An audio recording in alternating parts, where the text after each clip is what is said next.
Hey everybody, welcome to another episode of the Devin Shanahan Show. So today we are going to be reading a little bit of news from the Epic Times. So I got the newspaper here, but I also got it pulled up on the in the browser here so that we can go along through it much easier than, and you guys can then see it too. And instead of me reading from this newspaper and having to fold it open and all that stuff. But yeah, so let's get into the news. I mean, this is no breaking news. This was written in September 2nd, 2020. It was updated a few weeks after that on September 13th. So it's over a month old now. The article is by Charlotte Cuthbertson, and she writes good stuff for the Epic Times. And essentially what this article it's kind of a step-by-step comparison of Donald Trump's policies versus Joe Biden's policy platforms, So my hope with this video is to both of these get both policy stances out there, and then you can decide who you want to vote for. You can decide who you think is going to be best for our country. So let's go. Let's jump right into it. Trump and Biden policy stances, a summary. This list gives a basic outline of the platforms of the Republican and Democratic parties in the 2020 election. The Epic Times has included actions the Trump administration has taken in its first term. So the first thing here is the first section. It's all broken up into sections, right? And then each section is broken up into two subsections, and those are obviously Trump and then Biden, as you can see here, right? So we got the first section, which is the economy.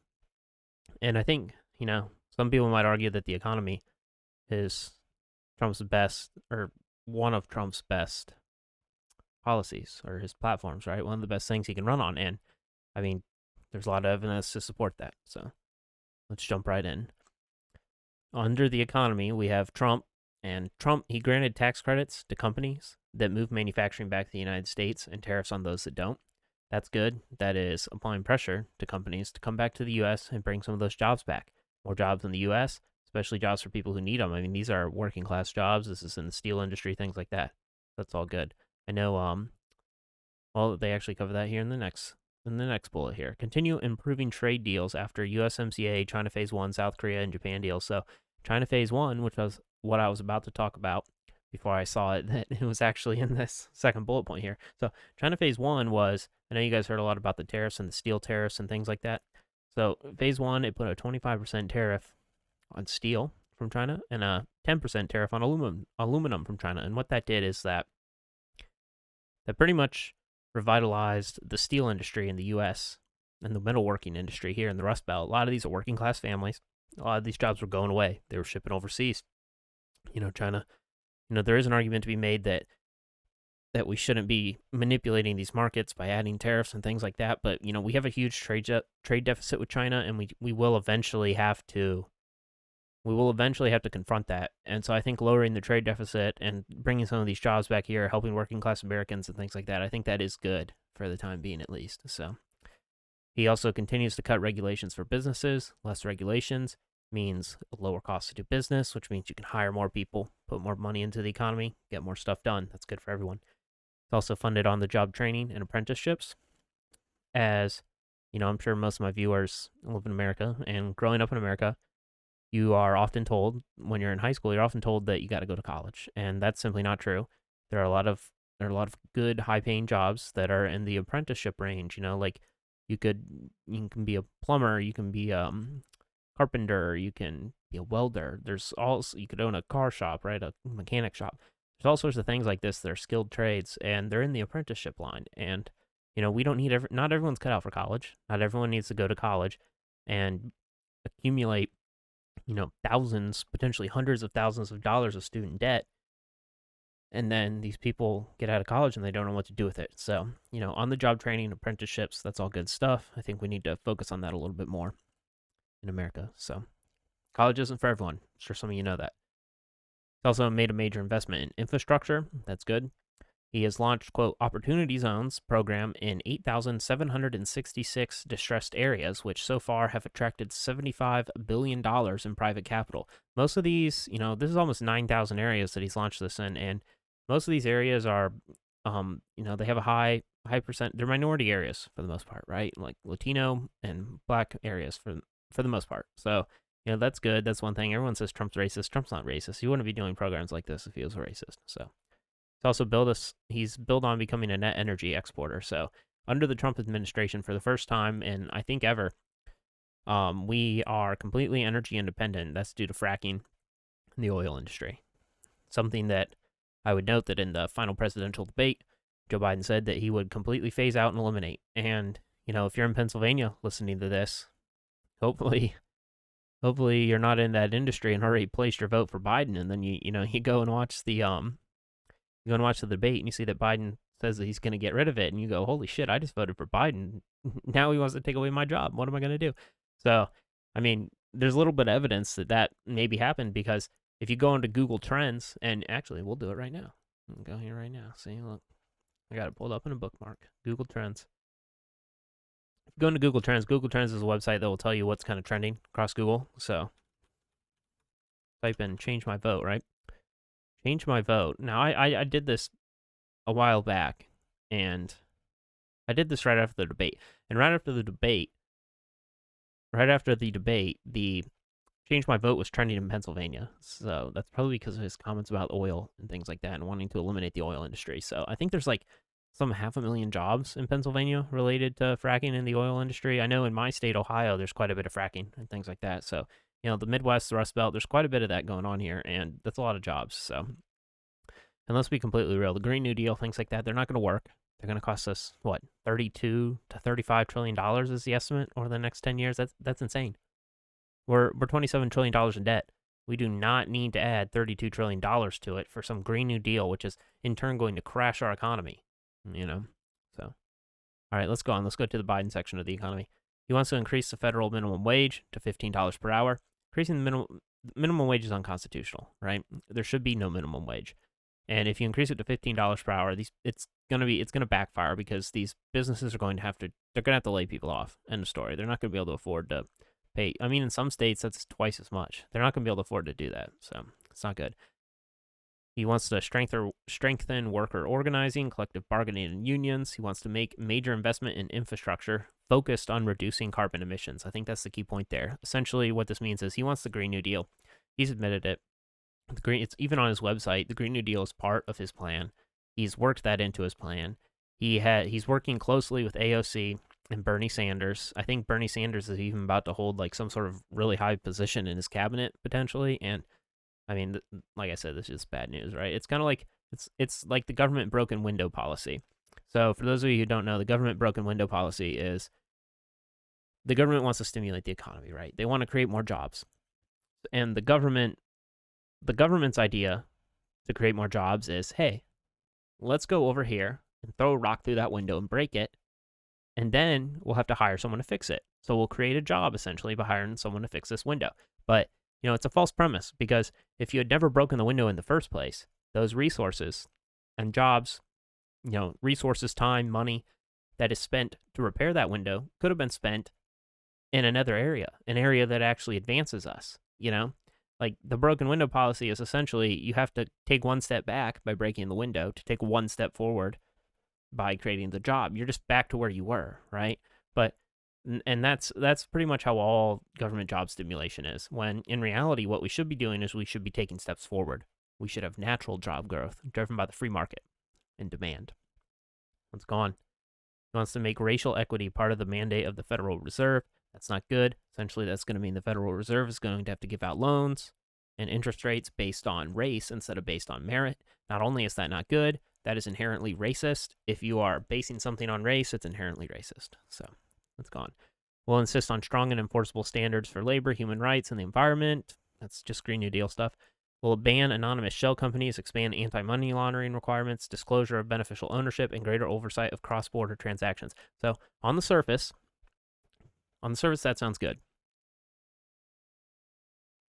Sorry, I had to take a drink. On the surface, that sounds good, but the only one that I am super, these are all very closely related, and the only one that I am super that I'm kind of schooled on is anti-money laundering stuff. So most of this anti-money laundering, when people hear anti-money laundering, they think drug dealers, right? They think drug trafficking, and they think they get these like Scarface, right? They get these ideas come into their mind where they're thinking about Scarface or who was the big guy down in Colombia? What's his name? There's a bunch of movies made up about him. I forget his name. Like El Chapo type stuff, right? And they think Scarface, El Chapo. In reality, a lot of the anti-money laundering is about not paying taxes. It's not about the illegal drug trade or anything like that. Most of anti-money laundering is about people who are making a lot of money and they're trying to hide that money from the government, and so they can pay less taxes, right? Drug dealers, drug traffickers, they would love to pay taxes on their money. What they're doing is they're trying to money launder so that they can pay taxes. They want their money to be legitimate, right? But anti-money laundering is, most people who are laundering it are trying to avoid taxes. They're not these drug dealers. They're not these violent criminals. They're white-collar criminals who are making money and trying to hide it in their shell companies and avoid paying taxes on it. And, essentially, anti-money laundering requirements, one, they drastically increase the cost of doing business for these banks and any organization that has to give out a loan. So, excuse me. So, essentially, if you have to comply with these AML, that's what they're called in short, anti-money laundering. If you have to comply with these AML requirements, you're spending tons of extra money all the time just to make sure that all your transactions are compliant with all these AML standards. You have to hire a completely new, a completely new sector of your bank just to comply with AML standards. You have to hire lawyers, you have to hire compliance officers, a whole new compliance compartment, right? And that's expensive. That puts a lot of these smaller banks out of business and makes it not, and it's just nuts. It's not good. And at the end of the day, when the government sells these AML requirements, what they sell it as, oh, we're going to catch drug dealers, we're going to catch terrorists, blah, blah, blah. For the record, I don't think any terrorists have been caught through AML requirements. That's a myth. Sure, some drug dealers have, but in reality, that's how the government markets it. But in reality, what they're doing is they're trying to find people who are not paying taxes so they can get more tax dollars. Period. End of story. They just want more tax money. Let's move on. Speaking of taxes, the next subject is taxes. So Trump, he signed the tax cut legislation. The estimates were that each family under Donald Trump saved anywhere between $2,000 and $3,000 a year in federal income tax. That's great. Cut the capital gains tax to 15%. I believe it was somewhere between 25 and 30% and 35% before he got it. That's good. I believe in trickle-down economics. I think it makes sense. I do not think that wealthy people are just putting their money in a bank account. That doesn't make any sense because your money makes, interest rates are very low at banks. Keeping your money in the bank account is wasting it. What you need to do is you need to invest it. And that's what these wealthy people do. They invest their money back into new corporations, back into new businesses, back into the economy, and that creates more jobs. He's also increased the estate tax basic exemption amount from $5 million to $10 million, and he has proposed a cut to the payroll tax. I think that last one there, I think they're talking about like coronavirus, how he proposed to cut to the payroll tax. So I'm not sure that would actually be a long-lasting effect, but maybe it is. I'm not too sure. But let's go on. Biden, he wants to greatly increase the capital gains tax to the same rate as income tax. That's just taking more. Taxes are bad in my opinion. No one wants to pay taxes. This is just bad news. He wants to increase taxes by $4 trillion over 10 years, including raising taxes on people making over $400,000 a year. So, in the vice presidential debate, Mike Pence hammered Kamala Harris on this. Kamala Harris said that Joe Biden is going to repeal the Trump tax cuts. Okay? Then she also went on to say that Joe Biden will not raise taxes on anyone making under $400,000 a year. Those two things both of those statements cannot be true at once, because people making under $400,000 a year saved an average of $2,000 to $3,000 in federal income tax because of the Trump tax cuts. So, someone needs to ask Biden, someone needs to ask Kamala Harris, and we got close to asking the question during the vice presidential debate, but someone needs to ask them straight up, are you only going to repeal part of the tax cuts? Because if you repeal the whole thing, then people making under $400,000 a year are going to have more taxes. End of story. Period. That's a fact. Okay? Can't argue with it. It's gone. Next subject here, governance. So, Trump, governance. He wants to restore balance and vertical separation of powers between federal and state government. I'm all for this. I think what makes America great, part of what makes America great, is federalism. The Constitution, if you look at the Constitution, and I'm going to do a whole video series explaining the Constitution. It's going to be a nice long video series. We're going to have 10 to 20 videos. I'm going to talk about the Constitution in depth. I'm going to talk about the Federalist Papers and all this stuff, right? So people can understand how this country was founded and what the framers meant. But that's stuff for another video. But to get into it a little bit, Article 1, Section 8 of the Constitution, it outlines the powers of the federal government. And there are very few powers. We're talking, they have a couple paragraphs in here, right? A couple sentences. There's like 20 sentences in this entire section of the Constitution. And the basic powers are they can raise an army, they can get loans from other countries, they can control trade policy, they can establish a post office, and I believe they can tax the people in order to raise the army that I talked about earlier, or to pay the debts that I talked about earlier. They can't raise taxes for anything else. In case you guys didn't know, all this income tax bogus stuff was another amendment. So, if you go outside of that, everything else that the federal government is doing is unconstitutional. Now, the Supreme Court has been kind of dirtied over time, and they have ruled that some of these things are constitutional when in fact they're not, in my opinion. But, but we'll get into that. We'll get into all that stuff in another. But like I said, Trump's trying to restore the balance between federal and state governments, and I think that's good news, because I think it's a very important issue in this country, and more power to the states, right? Like if a state wants to go outside of the U.S. Constitution, they want to do their own thing, that's fine. They can do whatever they want. The U.S. Constitution makes that explicitly clear that any power not in the Constitution for the federal government is left to the states, and that's fine. I don't know why the left would dislike that. If you want to live in a state that has a bunch of leftist policies and democratic policies, well, go choose one of those states. There's a good 20 to 25 of them out there. If you want to live in a state that has conservative policies and sticks to the Constitution a little more and respects personal freedoms, then, by all means, go to one of those states.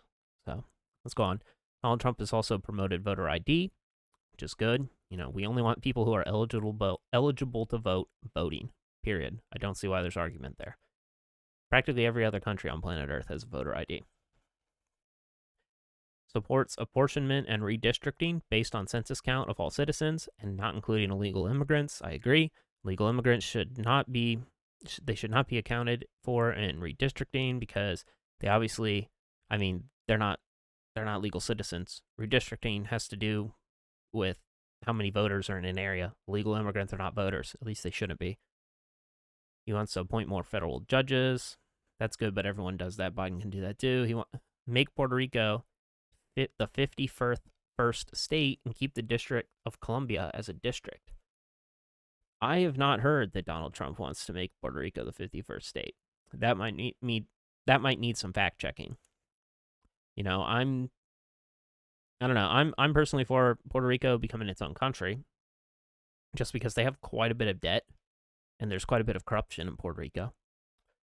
And we have definitely mistreated them as a territory and taken advantage of them. But at the same time, usually how it's been in the past, when a state is introduced to the union, there's usually one from each side of the aisle. So what I mean is usually there's a conservative state added and a liberal state added at the same time. So there's nothing in the Constitution that says that it has to be like that, but that just kind of keeps the balance of power there. Like the Democrats, they want to add Puerto Rico and DC at the same time. That'll mean that the Senate and the House of Representatives will almost always, the Senate at least will almost always lean Democratic at that point, because that'll essentially be 4 more blue senators, Democratic senators, right? There is an argument to be made for Puerto Rico becoming a state, but in my opinion, there is not an argument to be made for DC becoming a state. In fact, there's a very good argument that it should not become a state, and the reason that the framers explicitly, the District of Columbia is explicitly outlined and created in the Constitution. The framers wanted an area that was outside of all state jurisdictions. And because, think about it, if you have the federal government, most of these people live in DC, right? And if DC is its own state, then these federal governors are going to be, federal legislatures are going to be more inclined to pass legislation that benefits DC. They're going to be biased towards where they live. They're going to be biased towards the District of Columbia, and that's not good. You know, I have empathy for the people who live in DC and they want to become a state. They want to have their own say and things like that. But at the same time, I think it's more critical to keep it a neutral ground. Not to mention, making District of Columbia a state would be unconstitutional. There's a good argument for that. So, like I said, we'll talk about that in my Constitution series coming up in a few months. Probably going to wait till after the election for that, just because there's a lot going on in the political world right now, and I want to make sure to cover all the election stuff. So, Donald Trump wants to pass congressional term limits. An interesting one. Personally, I think that the term limit should be one for every spot in federal government. So if you become a House of Representative, if you're a House representative, then that's it. You're done. You can't become a senator, can't become a president.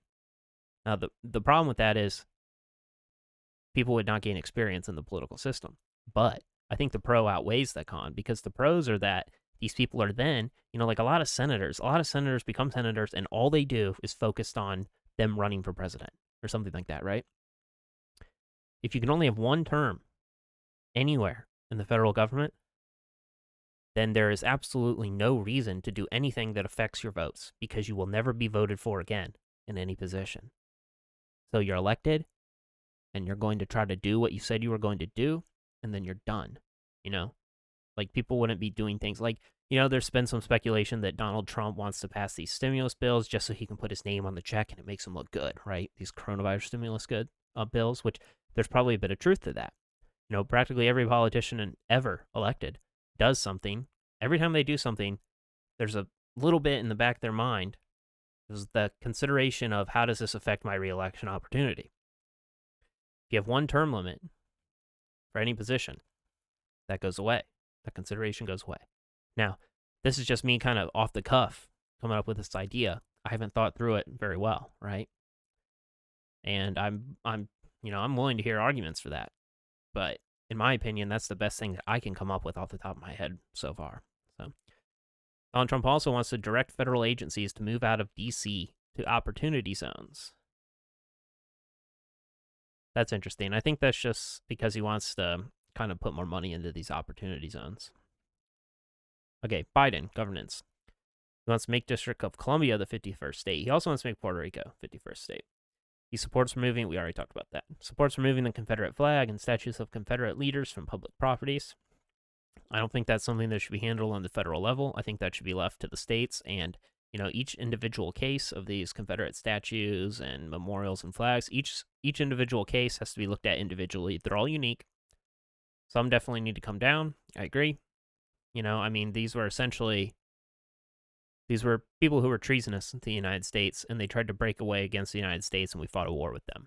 We should not be honoring some of these people, but at the same time, some of these Confederate leaders are not being honored because they were in the Confederacy. They're being honored for other deeds that they did, right? So, let's go on. Establish a national commission to examine slavery, Jim Crow segregation, and racially discriminatory federal policies on income, wealth, education. Okay, so he wants to do like some BS, like anti-racism crap, right? I'll do another video on this later, but I'm going to come out and say it right here. And I'm sure most of my listeners agree. African Americans, people of color, are not oppressed in this country. Period. End of story. There was a time when they were, but that's no longer now. That's not now. So it's gone. He opposes voter ID laws. He opposes voter ID laws because most illegal voters vote Democrat. He supports apportionment and redistricting based on census count of everyone, including illegal immigrants. That's similar to one above. He supports requirement for all federal office candidates to disclose at least 10 years of tax returns. So, that sounds good on the surface. I have yet to hear an argument against that, but, there could be reasons why that might not be good, releasing your tax returns, right? I don't think it's become kind of a standard to release your tax returns of late, but I don't think, legally, maybe legally there's no law that says you have to. There can be a lot of personal stuff in that, right? So, all right, let's go on. Healthcare. So Trump rescinded the individual mandate in Affordable Care Act and supports repealing the entire act. He wants to protect those with pre-existing conditions. He supports healthcare price transparency. I think that's a big one, right? That might be the most important one. Price transparency would allow us to be able to shop around for the best rate. A lot of people think we have a free market healthcare system right now. Absolutely not. Your healthcare is tied to your employer, which I think needs to end. Healthcare should be like car insurance, in my opinion. You should get it, and you just carry it over. Then you don't have to worry about getting fired. You don't have to worry about quitting your job, maybe starting your own business. You don't have to worry about, losing your job and getting laid off. And what are you going to do with your health insurance if you have a family or something, right? And healthcare price transparency is good because one of the reasons we can't shop around and have a free market right now is because, all these hospitals, these healthcare networks, they're in cahoots with the insurance companies. So, like, if I walk in as a private citizen without insurance to get an MRI, I'm going to get charged way more than if someone walks in with insurance.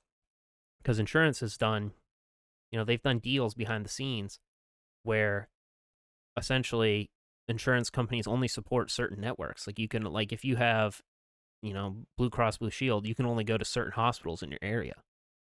And that's because they've worked out deals with these hospitals saying, we will give you customers, we will force them to go to these certain places, but we get a cheaper price, right?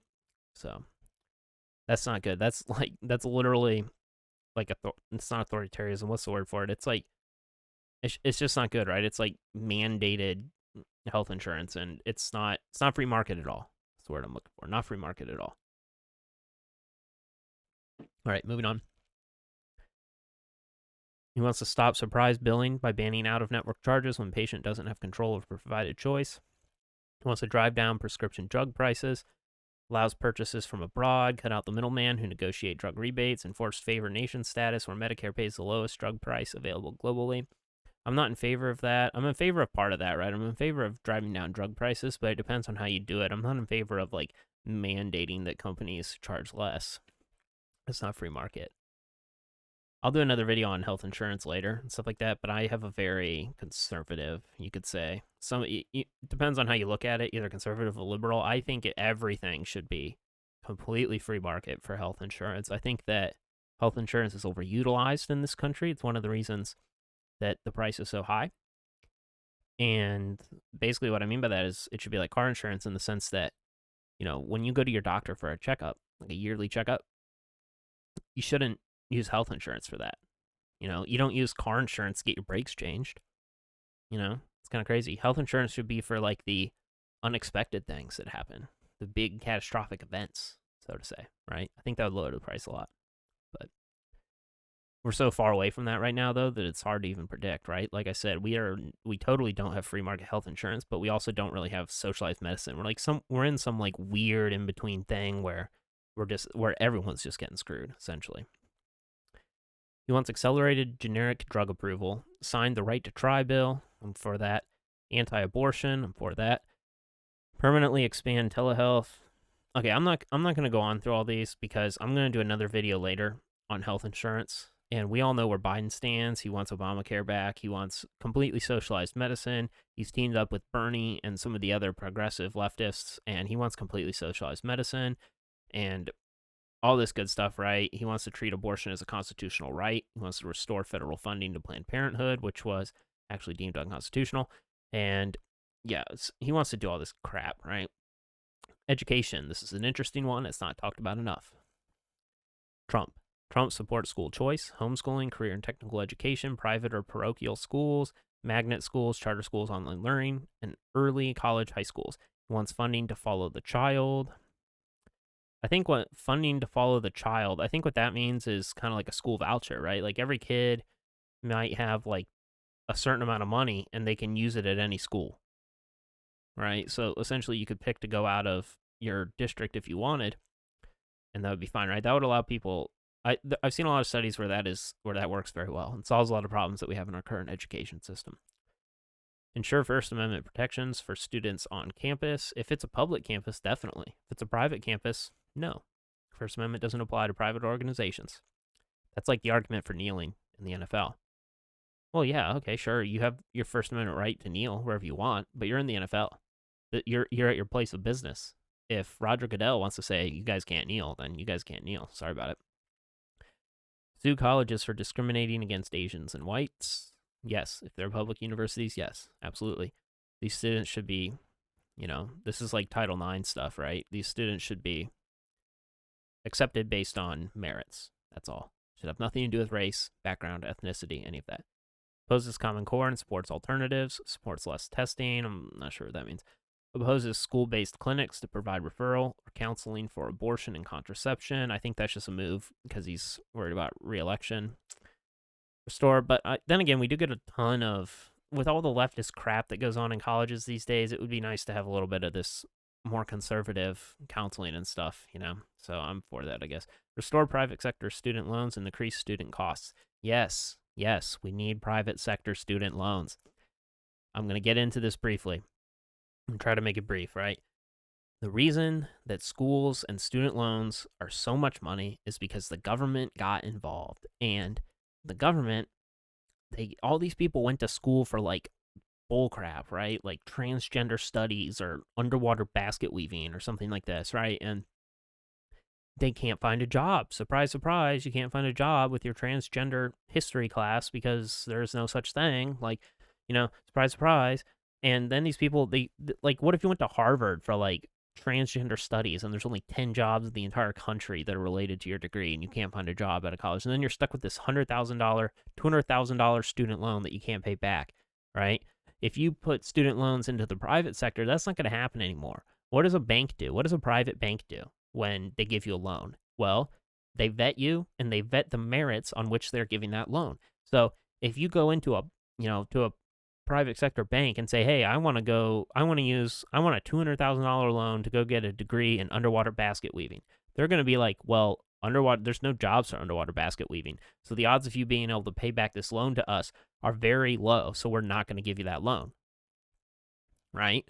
And then all these kids, it solves the student loan crisis because all these kids are not going to be able to, they're not going to have any of this problem. And it also puts pressure on the schools to lower their prices so that more banks are approving more people. So I'm totally for putting things back into the private sector. Almost everything back into the private sector.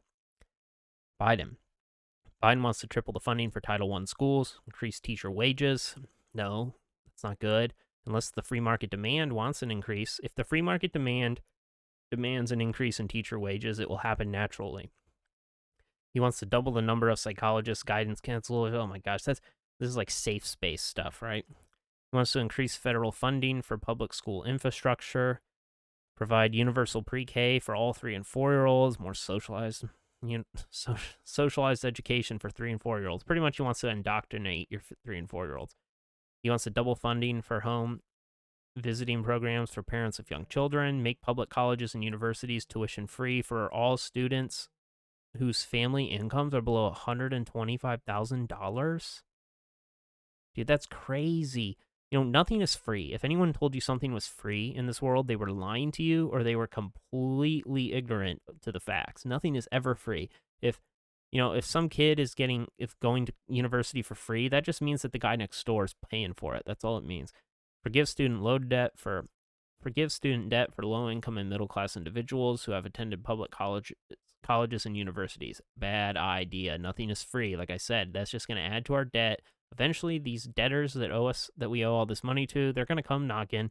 They're going to want money. And at which point, we're going to have to either print off money, which is bad because that's going to add to our debt even more and increase inflation, or we're going to have to sell things and give things to them. Like if the Chinese come knocking and they want they have almost $1 trillion of our debt.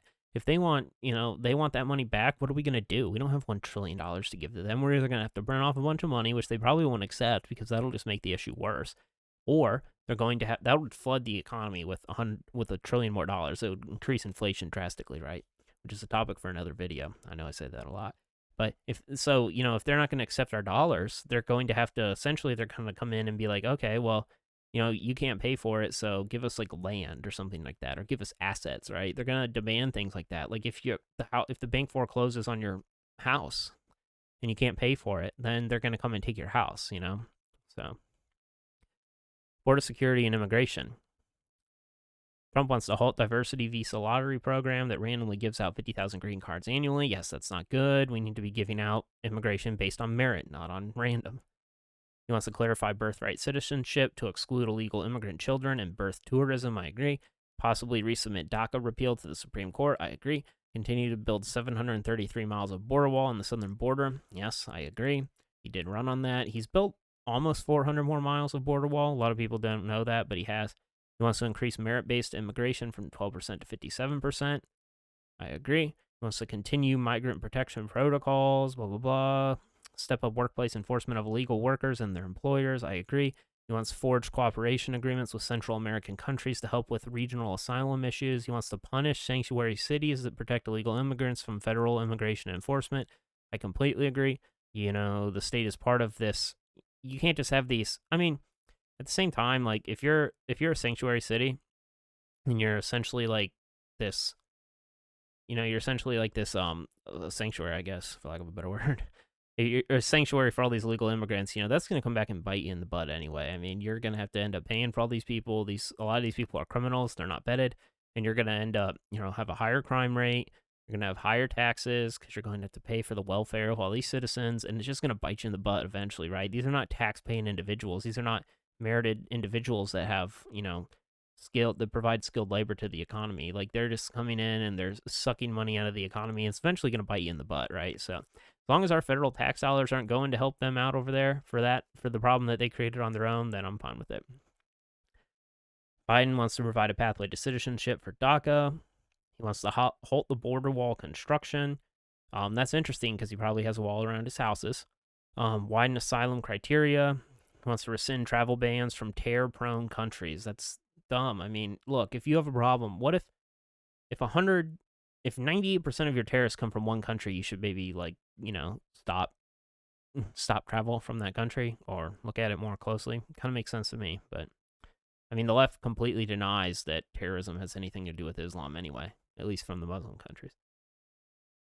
He wants to stop workplace enforcement of illegal workers. He wants to decrease detention and immigration, customs enforcement, interior enforcement efforts. He pretty much just wants a bunch of illegals to be able to stay here because they'll vote for him.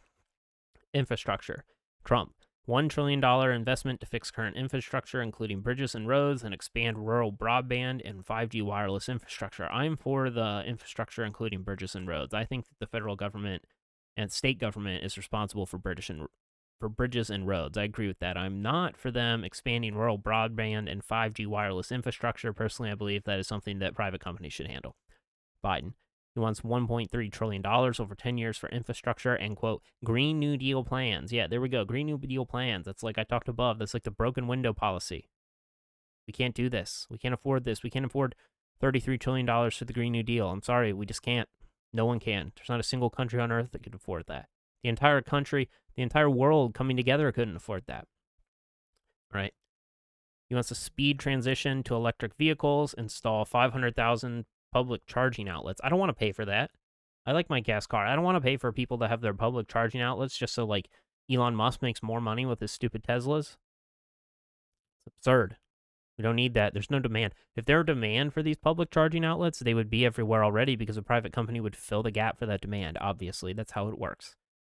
He wants to implement a high-speed passenger rail system between New York and Washington, move the California high-speed rail project ahead, and begin construction of a high-speed rail system from coast to coast. Why?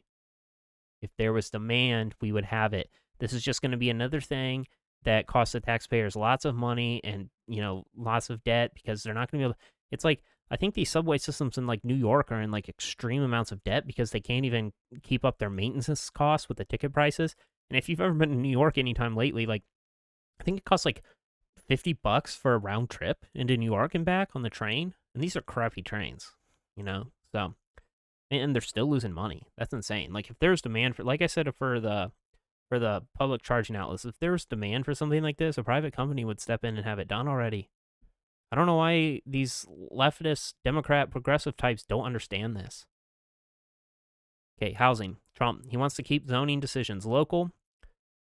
He wants to create a program to help foster children with housing once they age out of the system. He wants to use housing and urban development programs to reduce homelessness, especially for veterans and families with children. That's all good stuff. Biden, he wants $640 billion over 10 years for access to affordable housing. And I bet there's an asterisk by that that says most of this affordable housing has to go to people for things based not on merit, like race or ethnicity or things like that, right? It's not good. Anything that's not based on merit is usually bad. He wants to create a new homeowner and renter bill of rights. Are you kidding me? This is all a bunch of like social justice warrior crap. He wants to provide Section 8 housing vouchers to all eligible families paying more than 30% of their income on rent. What does that even mean? So if you go and you move into an apartment that is completely outside of your budget, are you going to get Section 8 housing vouchers? Are you going to get a voucher to help you pay for that?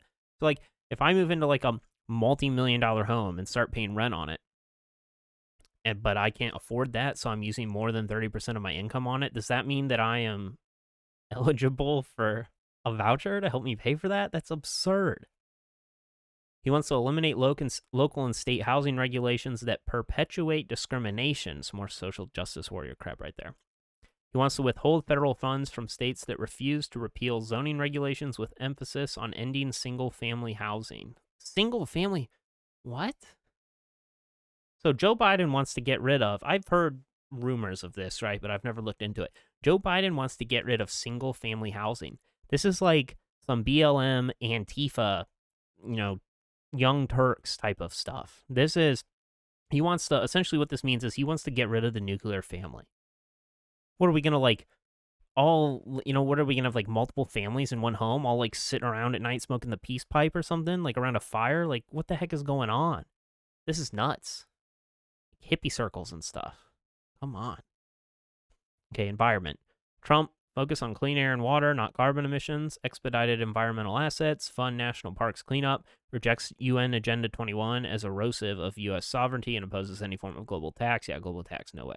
Narrowed and clarified the EPA's Waters of the United States rule that federally regulates waterways, supports the development of all forms of energy without subsidies, proposes a shift of environmental regulation from federal to states, and transform EPA into an independent bipartisan commission. Okay, I'm pretty much for all of those things. So a big topic of discussion and discourse from the environment on Trump was when he removed us from the Paris Climate Accord, Paris Climate Agreement. So essentially what that was, it was completely unfair because there were other countries in it like Russia, India, and China that didn't have they had no guidelines that they had to meet. And some of them, their guidelines were like 10 years out, right? So like China could pollute as much as they want until 10 years from now. One, that's bad because it's completely biased. Why do we have to start lowering our carbon emissions now, but other countries in the agreement don't? That's stupid. Two, China, India, all these other countries pollute way more than the United States.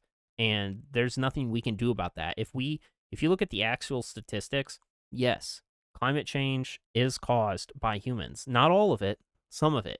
It's debatable how much of it is, right? But at least some of it is. But the same scientists who say that also say that in order to actually reverse the effects of climate change, we would have to expend more money than is humanly possible. Like there's nothing we can do. If we tried to stop climate change and reverse the effects, we would spend so much money on it that we would just completely destroy the entire global economy and everyone would go back into like poverty and stuff like that. And that's not good, right? Over the last 100 years, Western ideals have brought most of the world out of poverty. We have the lowest levels of poverty ever in the 20th century. If you look at centuries up until the 20th and the 21st century, there was a lot of poverty around the world, and it didn't start to get better until the Western ideals started to really thrive in the 21st century, especially after World War I and World War II. And, we would literally be reversing that. So all this Green New Deal, like, okay, we can spend $33 trillion on the Green New Deal, but if you look at the science, it's not even going to affect climate change in 100 years. In order to, affect, I forget what the statistics are, but, in order to, lower the global average temperature by 1 degree over the next 100 years, we would have to expend the global GDP every year for the next 100 years. We can't do that. Are you kidding me? Not to mention there's a bunch of third world countries that are developing. They need fossil fuels to develop. You can't expect them to just completely skip the era where they use gasoline and electricity and just, or not electricity, where they use like gasoline and essentially like fossil fuels. You can't expect them to skip that and go straight to like nuclear power plants and windmills and all this, solar panels and crap like that. I mean, you're seeing it happen in California right now. They have huge, massive power outages, and their governor is literally telling them that, hey, you guys have to, you should turn your, I saw something a few weeks ago. They said you should turn your AC up to like 80 degrees and turn all your TVs off at like 8 p.m. or something. I'm like, dude, are you kidding me? And it's literally because they have moved to like green energy. Someone needs to go over there and tell Gavin Newsom that the sun sets at night and your stupid green energy solar panels don't work for literally half of the day. So what are you going to do? What they usually do is they buy energy from other states to make up for it. But those other states are sometimes like, hey, we can't produce all this energy for you, so you can't buy it from us. So then at that point, I guess Gavin Newsom just comes out and says, hey, you guys got to turn off your TVs between 8 p.m. and 8 a.m. and you got to run your AC at like 80. That's not bad, is it? I guess just sweat in your house. Meanwhile, he's sitting over here with his nice AC in his multi-million-dollar mansion up in the Beverly Hills, just like, soaking it up, having people wait on him. But it's crazy, man. We're not going to talk about the Biden one. He obviously wants the Green New Deal BS. So he wants to, it says right here, demand a worldwide ban on fossil fuel subsidies. That's good. It's not good. I'm kidding. Okay, law enforcement. So Trump, he wants to eliminate no-knock warrants. I'm all for that. I think there's very few instances where a no-knock warrant is a good idea.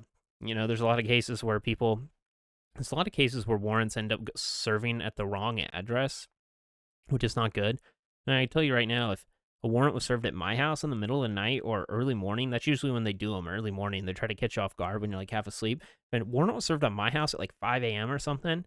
I would think it was someone, I'm not breaking the law, so I would think it was someone breaking into my house or trying to harm me or something, and I would probably shoot back, And people would be like, well, if they announce themselves, even if it's not a no-knock warrant, I would probably shoot back, right? Because I have no reason to believe that I am having a warrant served in my house. If they knock on my door and yell police, what's to stop a criminal from knocking on my door and yelling police, right? If I was a criminal breaking into people's houses, that's probably what I would do, because it would make the people on the inside, pretty much just submit to whatever you say. So, Donald Trump also wants to fully fund and back police departments. That is good. Right.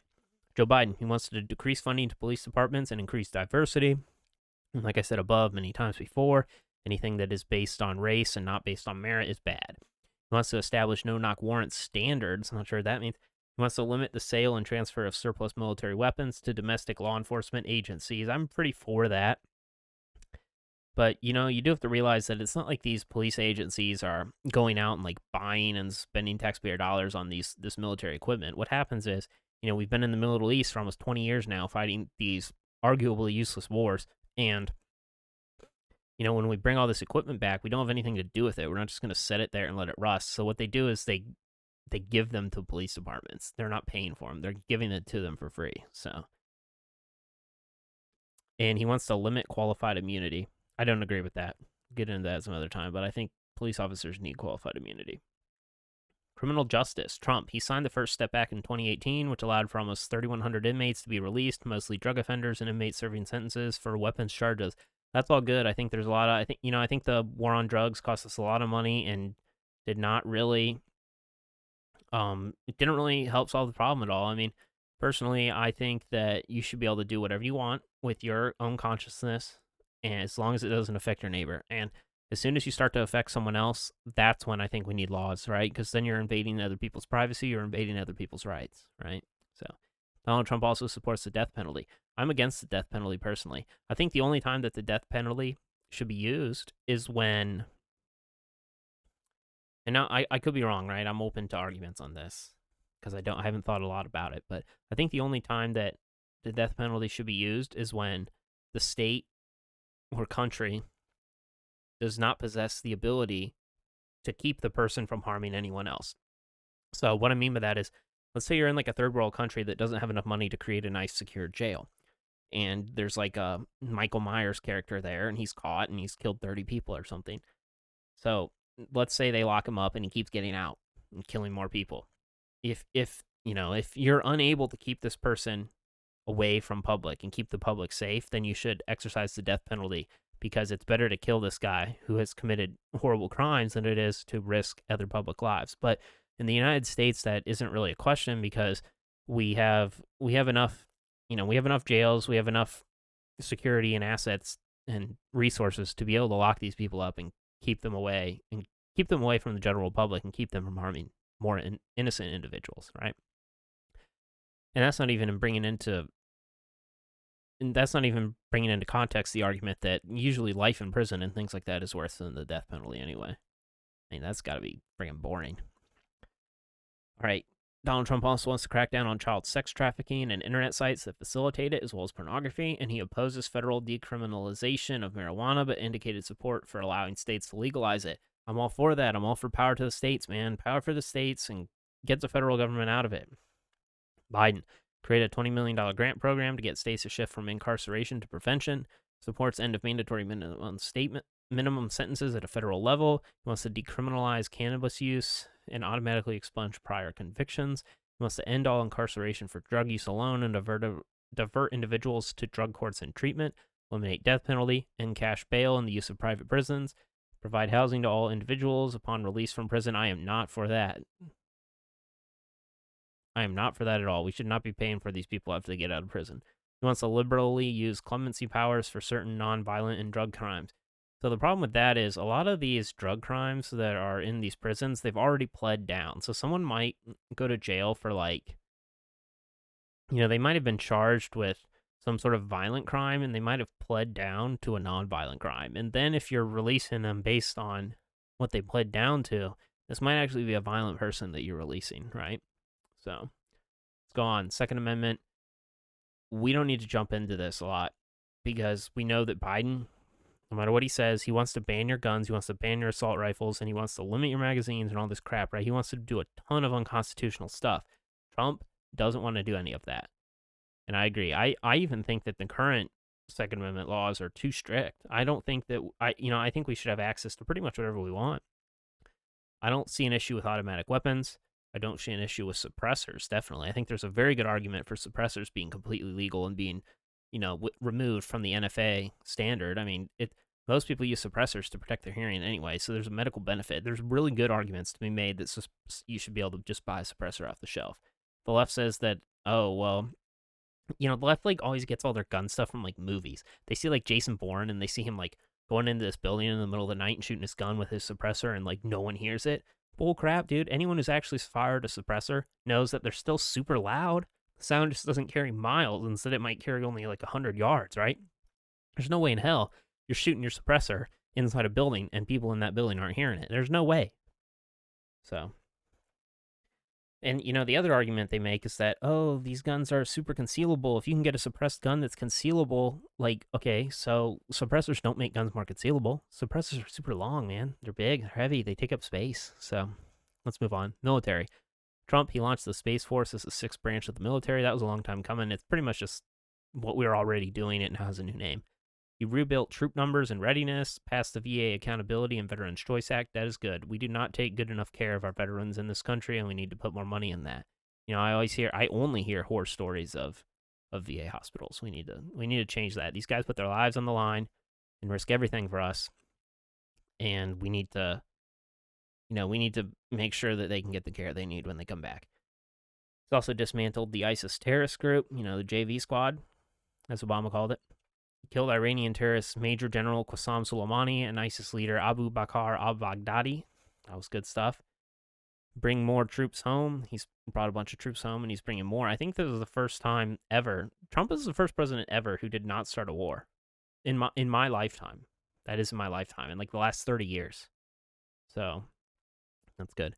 Build a strong cybersecurity defense system and missile defense system. That's good. Biden supports sufficient military funding and modernization, but likely decrease in overall defense spending. Use force only to defend vital interests. and with informed consent of the American people. I'm not sure what that means. Like, what, you gotta, like, have a vote every single time we want to defend a vital interest? That's stupid. He wants to end the Middle East wars, bring troops home from Afghanistan, and support from Saudi Arabia in the Yemen conflict. Well, congratulations, Joe Biden. Donald Trump already did that for you. He wants climate change to be at the core of Department of Defense policies and plans. That's stupid. No. He wants to allow transgender troops. I'm not for that. You know, a lot of transgender people, you know, the DSM-5 medical manual says that these people have gender dysphoria. That is the scientific name for the disorder that these people are living with. And I'm not, you know, that's not to belittle the problems that they have. They have mental problems, and I'm sure it is extremely challenging to live your life not knowing what gender you are and trying to discover things like that. That sounds terrible, right? And I wish the best to anyone who may be feeling these things, but to allow them in the military is not good. I mean, these people already have problems. They may be suicidal, they may have depression, things that make them not think right, right? Not to mention, then we have to spend a ton of money on them and for their VA insurance so they can get like their hormone therapy treatment and do their sex changes. That's crazy. We should not be paying for that. He wants to close the Guantanamo Bay Detention Center. I'm not entirely sure on Guantanamo Bay specifically, but I do believe that torture is justified in some instances. Foreign affairs. Trump pulled us out of the TPP. Even for those of you who don't know, even Bernie Sanders was against the TPP. It was essentially it was a trade deal between the U.S. and a bunch of other Pacific countries, and it was essentially what it was gonna do is it was gonna force us to move a bunch of our jobs overseas to China, like almost 40% in some estimates, and that's just terrible for our economy. We don't need that. That puts a lot of working class Americans and a lot of working families on the streets. Escalated sanctions on Iran and Russia. That is good. Iran is the world's largest sponsor of terrorism. Peace agreement between Israel and the UAE, and I believe we can also add Jordan to that list, and a few others that just happened, right? Maybe Sudan, not sure. He moved the U.S. Embassy to Jerusalem. Literally every president since I've been alive has said they are going to do that, and then they haven't. Donald Trump actually did it, so that's awesome. He facilitated a larger contribution from countries to NATO, advanced the complete, verifiable, and irreversible dismantlement of North Korea's nuclear weapons program. Every president since I've been alive said they're going to do that too, and they have failed. Donald Trump succeeded. Expanding defense cooperation with Taiwan and Poland, cut international aid, supports Russia rejoining the G7. I'm not so sure about that. I don't know. I mean, see, here's the thing about Russia. The left makes a big deal out of them, but Russia punches above their weight. You know, their economy is weak. Their military is pretty weak. You know, they play with the big guys, but they can't. They're punching above their weight all the time. China's bigger than them. Iran's arguably bigger than them. Like, the U.S. is obviously bigger than them. There's a lot of Western countries in Europe that are bigger than them. So, let's move on. Biden supports the Iran deal, which is not good. As most of you know, the Iran deal was essentially where we cut the sanctions on them, and we pretty much dropped them pallets of cash literally in the middle of the night off the back of C-17 Globemasters. We literally gave them a bunch of freaking money. For what? And then they used it. Iran went off and spent it on their nuclear weapon systems, which have been proven that they are literally developing nuclear weapons capabilities. And then they also went off and spent a bunch of this money on places like Hamas and Hezbollah, which are known terrorist groups. So he wants to rejoin the Paris Climate Agreement. I've already talked about that. He wants to expand international aid and commit to the UN Sustainable Development Goals, increase funding for diplomatic missions, commits to Israeli security. That's interesting. I'm sure that's one of those things where, like, Bernie Sanders, AOC, the Squad, all these progressive types will probably make him try to change his mind on this. Let's be real. If Biden gets elected, he's not going to be the president. He's going to be easily swayed and controlled by the radical leftist policies. Kamala Harris, you know, she is the most leftist radical senator in the entire Senate. She's worse than Bernie Sanders. That's GovTrack talking. GovTrack is a website that tracks how senators vote on every single issue. He wants to strengthen ties with Japan, South Korea, and Australia. I'm for that. He calls for a commitment to NATO. So that's interesting. Donald Trump renegotiated. No. That's NATO. I'm talking about NAFTA. Sorry. Call for a commitment to NATO. Engage allies, including China, to push for North Korea denuclearization. Donald Trump already did that, buddy. He wants nuclear weapons only as a deterrent or retaliation. Yes, that's why we have He supports extending New START treaty with Russia. Not sure what that is. And then China, right? So China, he completed the phase 1 trade deal, which I talked about earlier. He pushed against proliferation of Huawei and 5G and other IT infrastructure and took action against TikTok and WeChat. I'm not really for that. I'm not for the government taking action against private companies in the US. Cracks down on China's influence operations in the United States, including Confucius Institute's Chinese state-run media. I am for that because although these are private organizations, they're funded by the Chinese government, so there's an argument to be made that they are not private organizations.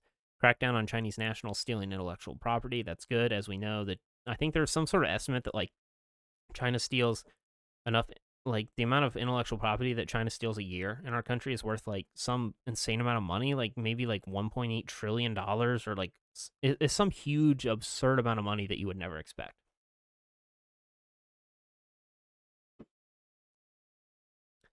He closed the consulate in Houston for spying. He exposed and uprooted Chinese propaganda and surveillance of Americans. He urges universities to divest from Chinese stocks. That's interesting. If you look at most of the major universities in the United States of America, their largest donors are people related to the Chinese government. They are literally trying to influence our universities. They're trying to influence our youth when they're being educated, and they're also trying to learn from these and steal intellectual property from these universities too. As you know, a lot of these people who are going there for their degrees, for their master's degrees and their PhDs, they're doing a lot of research. A lot of cutting edge research is done in these universities. And when China invests in these, there's usually some sort of quid pro quo involved, essentially. And sometimes it involves, like maybe accepting a Chinese student into one of these programs, and that Chinese student is maybe like some sort of agent of China, and he's, spying essentially. He has divested federal retirement funds from Chinese stocks, scrutinized U.S.-listed Chinese companies for shady accounting practices, highlight state-sanctioned religious persecution. That one is good. If you guys don't know, you should look up. A good story is like the persecution of the Uyghur Muslims by the Chinese. There is some accounts that essentially they're putting all these people into like labor camps that are similar to like the concentration camps that Hitler set up in Nazi Germany. And I mean, some of these accounts are going so far as like there's been some credible sources saying that the Chinese are literally like harvesting organs from these people, from these Uyghur Muslims, and selling them on the black market. And there's a little bit of evidence behind that because the Chinese does have a huge black market organ industry. And there's also some stuff like apparently they're trying to commit genocide on these Uyghur Muslims is what they're doing. And they're using them as labor until they get to that point. And there's a bunch of accounts that they're also like sterilizing the Uyghur women and stuff like that. It's crazy. You guys should look it up. But all right, Biden, he wants to make a bilateral U.S.-China agreement on carbon mitigation contingent on China eliminating unjustified export subsidies for coal and other more Green New Deal bullcrap. And he wants to urge tech companies to pledge not to facilitate repression in China. Social justice warrioring.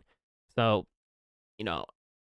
in one of my videos earlier, I talked about how a Chinese whistleblower just came out and said that China has a bunch of intel on the Bidens and stuff that if Biden is elected, they're going to use it to blackmail Biden to do what they want, to do what the Chinese want.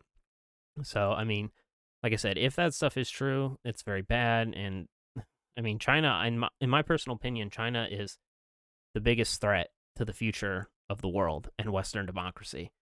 And, we gotta get this under control. I mean, look what they did with coronavirus. They lied to the entire world, and it just broke out like crazy. And if, they have so many resources and so many people, and they're completely communist. Don't get me wrong, completely communist. And, they're evil, what they're doing to the Uyghur Muslims, and they're trying to corrupt our politicians. If this stuff about Biden is true, which I think some of it is for sure, then Biden is completely bought. He's completely bought and sold himself to China and will be controlled by the Communist Party if elected. And we cannot allow that. We got to stop this. We got to put our foot down and stop it. So, but yeah, that's topic for another video. I have a video I did a few days ago about that. But yeah, guys, if that's pretty much the layout of Trump and Biden's policy stances. I know it was a long video, but I covered all their policy stances, the entire summary of all of it. It's an article, like I said, from the Epoch Times. Shout out to Charlotte Cuthbertson, the writer of this article. But yeah, I'll let you guys decide whose policies you like the best. I personally agree with Trump's policies more because I lean to the right, but Biden has some good ones in there too. So you decide for yourself. But most importantly, remember to get out to vote. No matter who you're voting for, voting is important. It's how we make our voices known. So remember to like and subscribe, and I'll have some more videos tomorrow. So thanks for tuning in, everybody. Have a good one.